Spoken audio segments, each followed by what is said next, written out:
PDS వాళ్ళందరూ ఇప్పుడు నిద్రపోతున్నారా?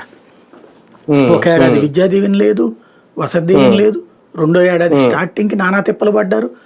పీజీది అయితే ఎంట్రన్స్లు కూడా అయిపోయినాయి, లేవు, ఏమీ తేల్చలేదు. ఇంత దారుణం జరుగుతుంటే విద్యార్థి సంఘాలు పేపర్ ప్రకటనలకు ఇచ్చుకోవడానికి, అది కూడా ప్రజాశక్తి విషయాలందరిలో రాయడం తప్పించి బయట ఎక్కడ కనబడనటువంటిది ఏం చేస్తున్నట్టు వీళ్ళంతా అంటే ఓవరాల్గా కంట్రోలింగ్ మన చేతిలో ఉంది, రిమోట్ మన చేతిలో ఉంది. అవును.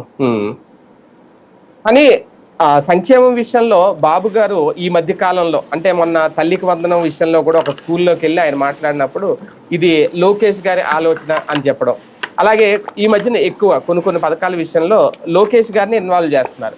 ఇప్పుడు ఇది కూడా అంతే, నేతలకు సంబంధించి ఈ 25,000 ఇచ్చినా లేదంటే వాళ్ళకి విద్యుత్తుకు సంబంధించి ఆ డిస్కౌంట్ ఇచ్చిన ఇదంతా లోకేష్ ని హైలైట్ చేసే ప్రయత్నం ఈ మధ్య కాలంలో చంద్రబాబు గారు చేయడం వెనక ఏంటి ప్రధాన ఉద్దేశం?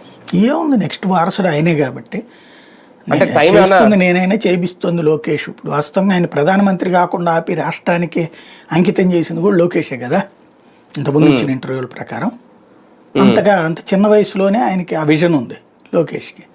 అది ప్రజలకి తెలియజెప్పే ప్రయత్నం చేస్తుంటారు.